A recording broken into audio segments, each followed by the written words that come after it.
Welcome back to the Pioneers Sideline, episode 135 coming at you. I'm your host, Aaron Cooney. We just finished up talking about the men's basketball team. They had themselves a good week there, 2-1, really 2-0. You throw out the Walsh games. Point Park women, though, the number 23 ranked team in the nation, taking on the same teams. They were up in Walsh in North Canton, Ohio, on that Tuesday night.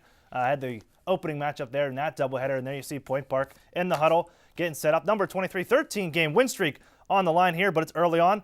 It's Swickard for Walsh setting things up. And then April Austin answering back with the three. She had 9 of Point Park's 11 points early on. You know, she just didn't know what's going on here. Where's the rest of the scoring? And Barry would answer back. 10-point game for Walsh, 21-11 after that three. Then Point Park would kick things off here. Beatty to the inside on the backdoor play, answering back. And then at the buzzer, watch a shot from April Austin, just stepping through contact, throw it up, and the prayer as the buzzer goes off. That's the half, 23-21, Point Park down by 2. Beatty in the second half, Point Park starting off strong.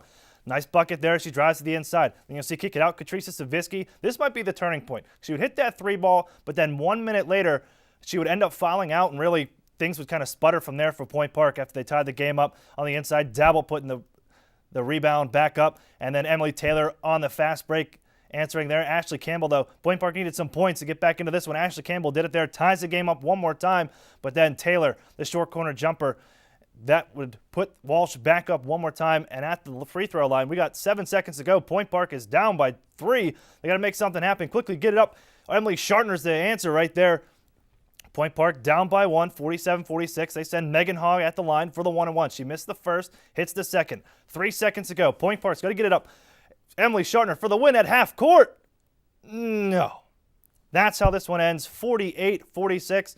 The number 23 team in the nation goes down, and the 13-game winning streak ends right there Tuesday at Walsh, Matt. And really, this game, was this the wake-up call that Point Park needed going down the stretch here? You know, Aaron, really this was a wake-up call. You look for the Pioneers, and you wanted them to go out in this game strong, but it was really their first true challenge in this first 13-game span. They actually were able to be an opponent to a team that actually played their style of game and used their own doses of medicine against them. And I really think that's what hurt the Pioneers. You saw that they were using a very aggressive defense out there on the floor, and it caught the Pioneers off guard. And really, I think what the Pioneers did is they had a second opportunity chances to score there, but were unable to put those back in the basket. And the foul trouble was an obvious factor to the losing for the Pioneers.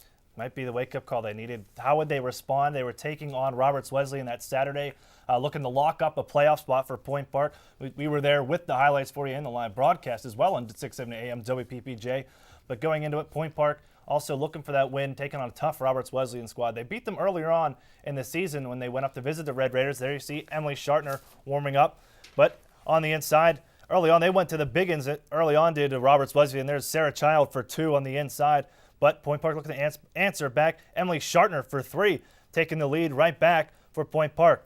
And then some more. April Austin, bucket and the foul. Give her the and 1. She would hit that. Point Park was up. But the play from Marissa, that's Shartner one more time for 3. I'm getting ahead of myself. This was too important of a game. There you see. There they get it into Marissa Bunce. She was from long range all day long as she hits that 3. Then you see Beatty going hit blocked there. Bianca Jones, a factor in this one. Point Park back on offense. Savitsky hits the big 3. And then on the other side, Point Park looking to set up their own little block party. It's Jocelyn Peterkin denying the Roberts Wesleyan team right there. And she answers back with the elbow jumper as time would expire. Point Park up early on, taking the first half lead. And then Sinfrilla for 3. That one's good. She went 3 for 3 there, getting a few. The tray. Point Park answering back. Veselany with a 3 of her own. And then towards the end of the game, April Austin going to seal the deal. Another 3 ball. Point Park were firing from beyond the arc. They win 57-39. Really took care of Roberts Wesleyan. Savitsky with 18 points. Peterkin, she rebounded very well after going 0 for 7 from the field. She had 10 points, 14 rebounds. And Marissa Bunce, lights out from beyond the arc. She had 20 points on the day for Roberts Wesleyan. And Matt, we needed to see how they would answer back, and really they did. And those 5 starters really answered the bell for the Pioneers. Yeah, definitely. You look at the Pioneers, and they were able to hold their defense and play very well defense against the Roberts Wesleyan Raiders. And they held the Raiders to 19 points in that first half. But you got to look at those 5 starters on the floor. You saw Shartner was in double digits, Austin double digits, and Peterkin in double digits. 3 players and 3 of your 5 starters in double digits, that's going to really maintain a nice little lead for your Pioneers, and that's the way you got to rebound off that tough loss on the road at Walsh. So the Pioneers going in the right direction after a tough loss. Then they would celebrate Senior Day Sunday. Fisher in town, coming in from Boston. It is Point Park looking to pick up another one. Just, keep this machine rolling here. And as they would look to clinch, if they would get that win Sunday against Fisher, they would clinch at least one home playoff game. We would see how that would work out for Point Park on their senior night. As we mentioned, there you see all the seniors in attendance there for Point Park. Great day for them as now Boschkova warming up. And really, Fisher coming in at 0-27. Point Park should have had no trouble with this one. Right off the tip, Shartner hits the 3. Next possession for Point Park. Shartner one more time for 3. That's 6-0 Point Park way early on. And then trying to get back in this game. They did make it closer in that first half. May have given Point Park a bit of a scare. The deep jumper there, only for 2. But, too much Point Park. Sarah Sandin, I don't know how you get any more wide open than that. She hits the 3 there. Sarah Sandin, as all these players got in, all 15 Point Park Pioneers got into the game. 14 figured it on the scoring.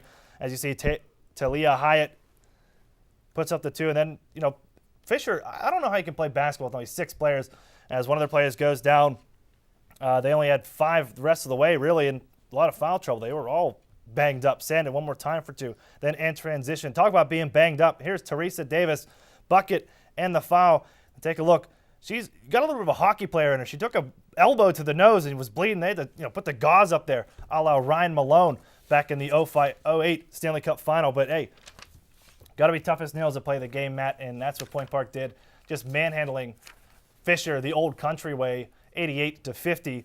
Fisher 0-28. Really was just a mismatch for Point Park, and win's a win.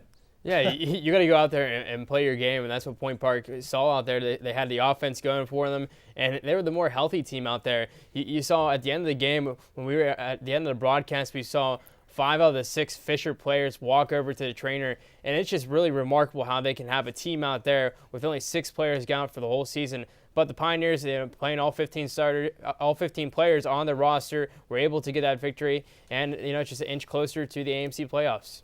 Clinched a home playoff game with that win, and then we would see how they go. They talk about the standings in just the next block. We're going to step away for a quick commercial break. When we come back, the Pioneer Playbook. I'm too excited. Stick around. You do not want to miss this one.